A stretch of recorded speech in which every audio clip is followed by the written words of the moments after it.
Hello, chess friends, and welcome to Jozarov Chess Channel, and welcome back to the FIDE World Championship match between Nepomniachtchi and Liren. So, the stakes are high. We're already in the round 13, so only two more games we'll see in classical time format chess. Then afterwards, if necessary, we'll see additional games. We'll see really the epic tiebreaks, maybe because the result after 12 rounds was equal. Yesterday, Liren won his game with the white pieces, equalized the result, so now this is really heated situation in the World Chess Championship match in 2023. So in the round 13, Nepo played again with the white pieces. The game ended a couple of minutes ago, and this was again really a clash, really an epic tactical battle with a beautiful exchange sacrifice. So pay good attention, put your seatbelts on. Again, a beautiful gameplay by Ding and Nepomniachtchi. So Jan with the white pieces opened with the move e4. Ding's response was e5, knight to f3, knight to c6, bishop to b5. The Spanish game, the Rui Lopez is on the board, a6, Murphy defense, bishop to a4, knight to f6, kingside Carlsen, bishop to e7. We have the close, the more compact Spanish game on the board. So d3, b5, bishop to b3. So far, the Martinez variation of the Rui Lopez. We have d6 and now after move c3, preparing this central breakthrough with the move d4. So kingside Carlsen, h3. Prophylactic idea, not allowing to pin this knight on f3, which is of course controlling further the d4 square. Bishop to b7, still standard theory. Bishop to e3. Here Nepo deviates from the standard line a little bit. This is now I wouldn't dare to say it's a theoretical novelty, but for instance, in the database, you don't see this move, maybe later in a different move order. So it's an interesting idea, which obviously prepares the move knight to d2 and then a central breakthrough with the move d4. But here Ding, I think, shows his great theoretical preparation. And that's what I left so far about Ding's World Championship match, because he's so well prepared in openings. He really understands particular sidelines of particular openings in a good way. So here after move bishop to e3, many of us would start to already think what to do, how to make progress, because d4 is obviously coming. And of course, Ding continues with his normal plan, knight to a5, hitting the bishop. The bishop has to step back, and now he controls for the d4 square. Here after move knight from b to d2, still you see Nepo is preparing also this move d4. But notice when you push the pawn on d4, then your opponent's e4 is a little bit weak. I'm telling you this because this whole central progress, this whole central battle will have really important impact for the continuation of the game. So look at this now. Obviously d4 is coming, but it's not so easy to play this game. Many of us would feel very comfortable with this move, but Ding, as I said, knows his theory, and he I think outplayed a little bit here Nepo in the first 20 moves. So here Ding goes for rook to e8, because notice when you are trying to finish your development, you have to move the queen from the first rank. So the fully development is when you put the queen maybe on the second rank and you have a rook connection. The rook connection is the third stage of the opening. First you have to develop the minor pieces, then the second stage is of course to castle. In order to make it really the fully development, you have to put your queen on the second rank and then connect the rook. So now with the move rook to e8, Ding prevents this idea a little bit, because if of course d4 happens, maybe the e file could get open, so then there could be some tactical possibilities against the potential queen on e2. So here a4 was played by Jan,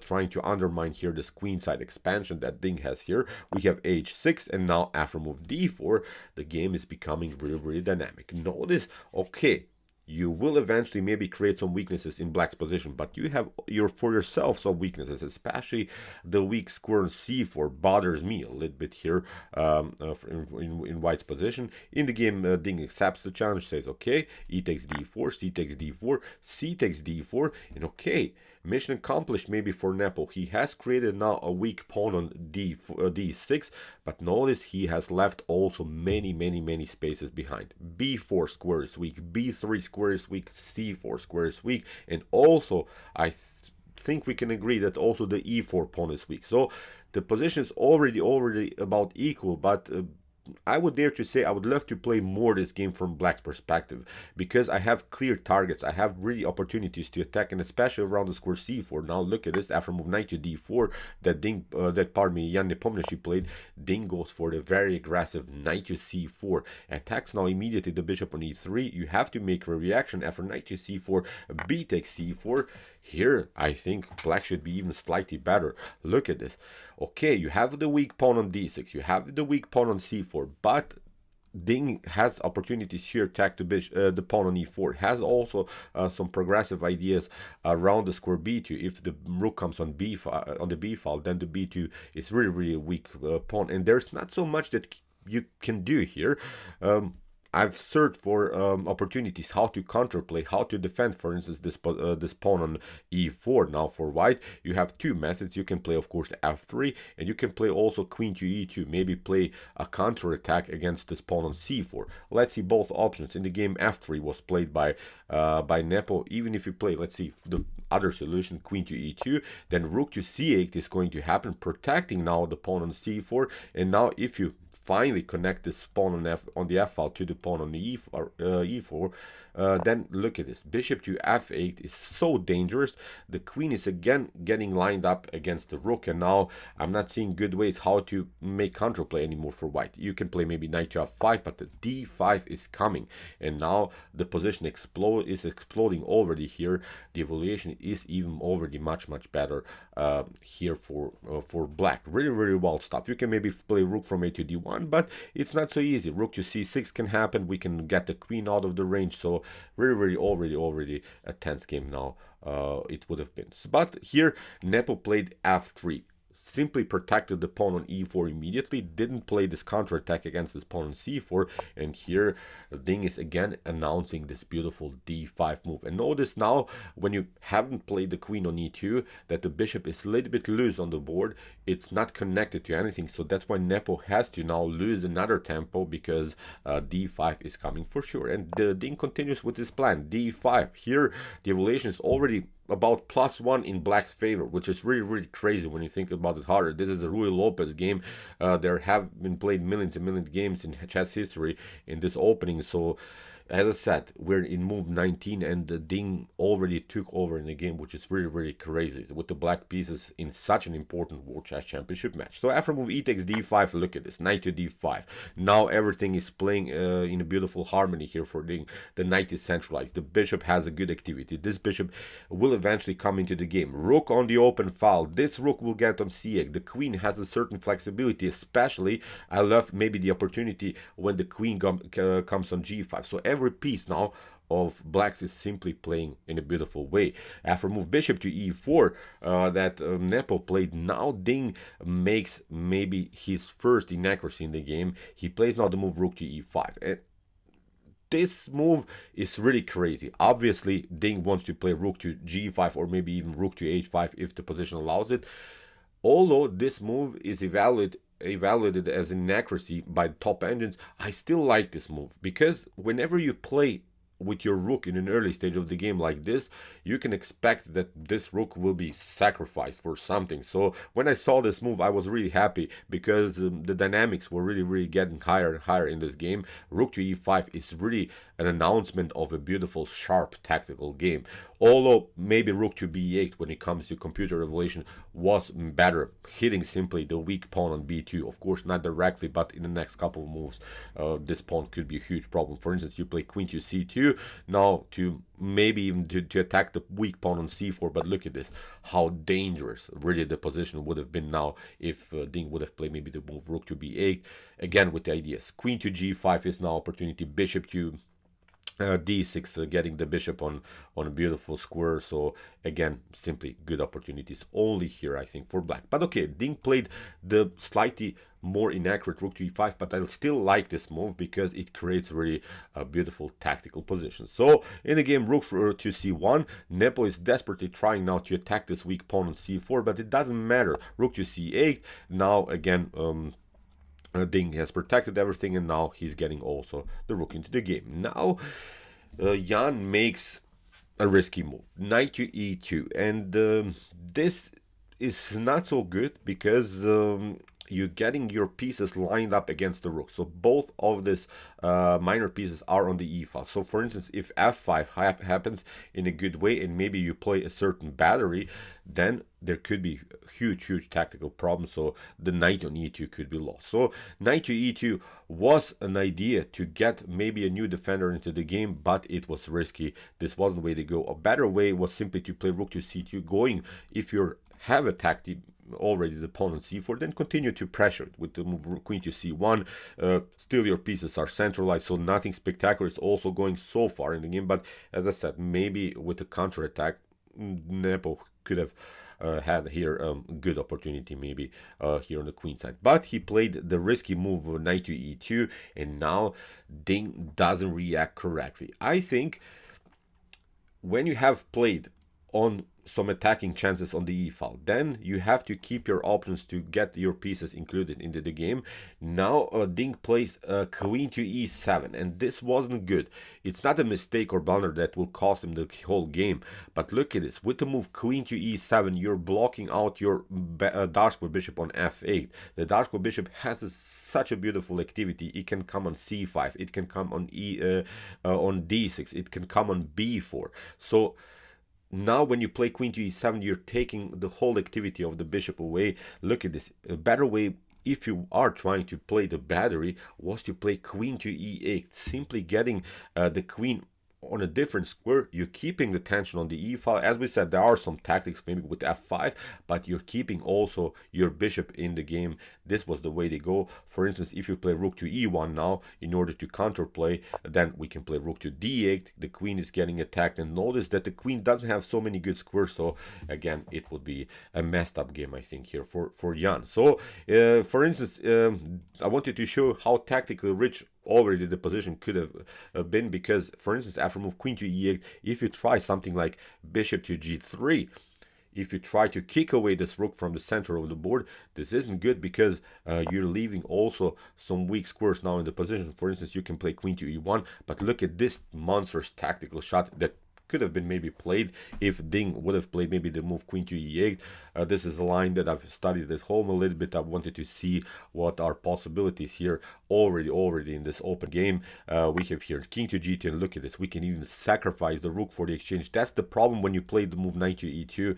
Now look at this. F takes e4, queen to e4, and now the game is over with this beautiful bishop and queen battery on life square. So there are many tactical shots, but the main issue is that you are supposed to keep your bishop also into the game. Of course, white doesn't have to play the game like this. White doesn't have to play the move bishop to g3, but I think you should keep your options with their dark square bishop. Ding played the bad move queen to e7 and blocked out its own bishop.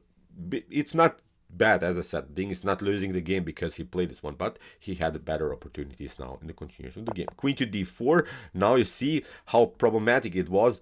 Now when you took away this activity for the bishop, now queen to d4 is an even opportunity. Now you would love to play, of course, something like bishop to c5, lining up here the bishop against the queen, also against the bishop on f2. So basically Ding allowed here Jan to get back into the game. So Ding continues with this normal plan f5. Look at this, bishop to g3 is now working because you don't have this beautiful bishop to c5 possibility. Now Nepo can attack the rook, and here Ding goes for, of course, for the exchange sacrifice. Rook to e4, brilliant tactical shot here by Ding. He's now getting new opportunities here in the center of the board. F takes e4, we have queen to e4, queen to e4, f takes e4, and Ding has now two dangerous pawns which are creating an advantage in space. So far a good game, of course, also by Ding, although here's down the exchange, but he has, I think, dynamic possibilities in the continuation. So rook from, oh sorry about that. Okay, I pushed it a little bit too far. After queen to d4, that was our position. We had the exchange sacrifice, rook to e4, f takes e4, queen to e4, and here this was the position that we have reached so far in the analysis. So rook from f to d1 was played by Nepo, attacking now the knight on d5. And here, again, maybe not the best of continuation here for Ding. He played the move knight to b4, and it is tempting to get your knight on d3, but a better way to go is simply to include finally your bishop into the game. Look at this, with bishop to c5, for instance, the king steps back, you get the bishop on e3. I like my knight here, although it's of course better to have it on d3, but first you can of course improve the other possibilities of your minor pieces. Then maybe it's time to jump with your knight on b4, because after early move knight to b4 that Ding played, here Jan got his rook on the 7th rank. That's the issue here. Now look at this, Jan is getting more and more active with his rooks, which were of course a little bit passive here on the first rank. When the knight was controlling the d5 square, this wasn't possible. So now Jan gets this rook on the 7th rank after bishop to c5. Now it's a little bit too late to play this move, because after king to h2, bishop to c6, now Jan simplifies the game, plays now rook to c7. After rook to c7, bishop to c7. This is not the optimal position that Ding wanted to get, because now his rook is off the board, and now the pawn on c4 is weak. In the previous option, the rook was still on the c file and had the support of the pawn on c4. Still you have opportunities, of course, to play knight to d3, but in my opinion here Ding missed his chances with this beautiful exchange sacrifice. Still nothing lost. You have to be really now the stockfish engine here in order to win this endgame, because it's not so easy also for white to play the game. But my point is just that Ding, I think, played a tiny little inaccurate line. So here bishop to d5, you have to now protect both of these pawns. We have now knight to c3, knight to d3, counterattack against the rook, rook to c2, bishop to c6. We have now a5, king to f7, and now here Nepo plays a tiny little inaccuracy, which I think leads into a forced drawish sequence, because Nepo attacks, of course, the pawn on e4, but this is not good, because what he should have done is simply to play knight to e2, attacking now the pawn on c4. That was the issue, because you have traded off the rook on the c file earlier.